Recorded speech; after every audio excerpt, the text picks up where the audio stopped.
Jika negosiasi tanah macet, keluarkan uang tunai. Beres.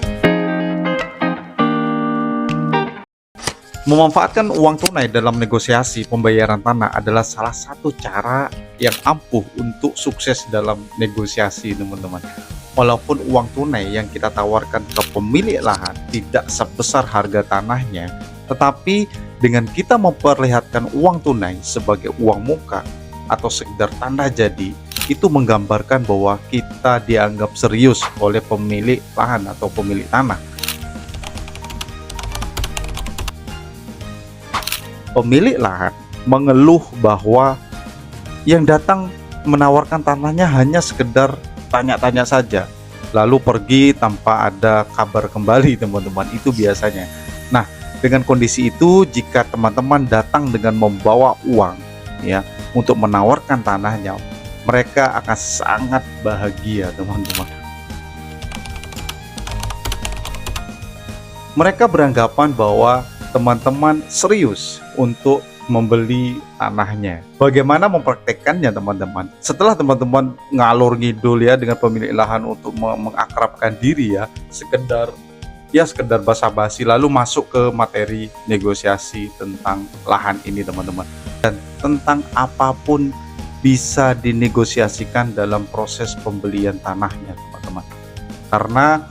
Karena banyak faktor-faktor yang bisa dimasukkan dalam proses negosiasi dengan pemilik lahan. Masing-masing faktor itu mungkin akan memberi keringanan kepada teman-teman, baik tentang harga atau tahapan pembayarannya. Misalnya, teman-teman, jika tanahnya belum bersertifikat, maka faktor ini bisa dijadikan alasan untuk menawar harga lebih murah atau dengan tahapan pembayaran lebih lama, karena kita bisa beralasan bahwa jika tanah belum bersertifikat, maka diperlukan waktu dan biaya untuk tambahan untuk mengurus sertifikatnya. Nah, itu sebagai alasan, teman-teman.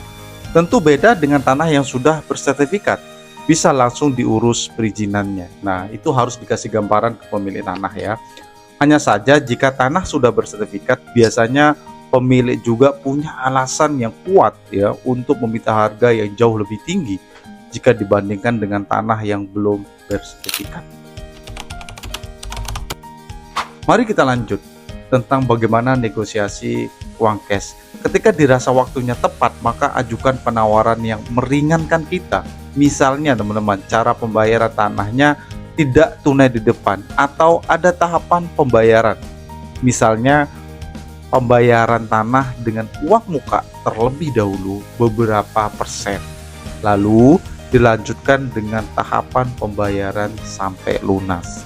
Nah, uang tunai ini tanda keseriusan untuk memperlihatkan teman-teman serius. Maka saat negosiasi itu berikan uang tanda jadi keseriusannya. Jumlahnya tidak perlu terlalu banyak. 10 juta cukuplah. Lalu pemberian uang itu diikuti dengan menandatangani kesepakatan yang sudah disepakati.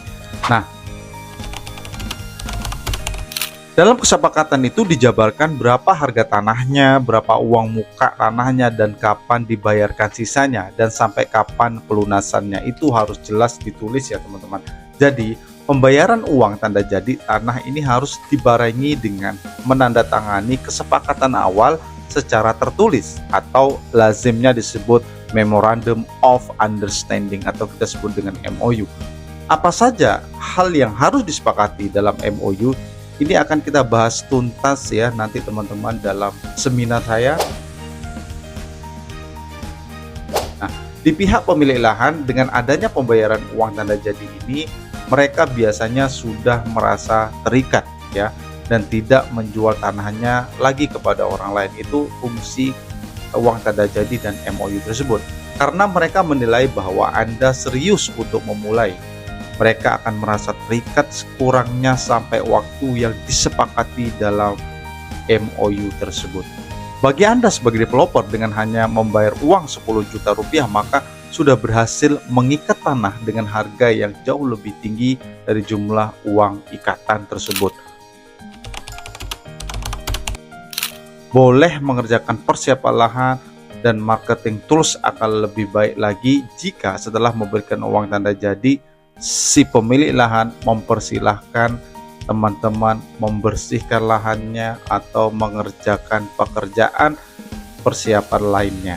Nah, sehingga apa? Lahan menjadi kelihatan siap untuk dibangun. Jika ketika setelah membayar uang ikatan tanda jadi, pemilik lahan mempersilahkan memasang alat-alat marketing seperti banner, spanduk, atau apapun bentuknya di sekitar lokasi, itu namanya deal tingkat dewa. Artinya teman-teman sudah berhasil mempengaruhi pemilik lahan. Jika Anda diperbolehkan untuk memasang marketing tools tersebut di sekitar lokasi pada saat baru pembayaran uang muka saja, maka keuntungannya untuk Anda adalah Anda mendapatkan informasi tentang minat pembeli rumah tersebut di sekitar lokasi tersebut. Marketing tools ya untuk melihat minat masyarakat. Jika banyak orang yang tanya tentang produk Anda yang Anda pasarkan, berarti lokasi tersebut sudah tepat untuk Anda bangun proyek ya. Tetapi jika tidak ada yang menanyakan atau sepi tentang perumahan yang akan teman-teman bangun setelah memasang marketing tools di sana, maka perlu Anda kaji kelanjutannya tentang ketersediaan pasar atau segmentasi pasar tersebut. Harusnya informasi tentang ketersediaan pasar sudah didapatkan ketika Anda membayar uang tanda jadi. Jadi sebenarnya jangan dianalisa setelah Anda kasih uang, tapi dianalisa sebelumnya, sehingga ketika membayarkan uang tanda jadi sudah dapat kepastian tentang potensi tanah tersebut. Jadi tetap melakukan analisa, tetap analisa kompetitor Anda, dan pemilik lahan harus berhasil Anda negosiasi ya dengan cara strategi uang cash ya, dengan cara memperlihatkan uang cash dan Anda jadikan itu sebagai senjata Anda agar menghasilkan deal tingkat dewa tadi. Demikian dari saya Bung Raffi, salam bos.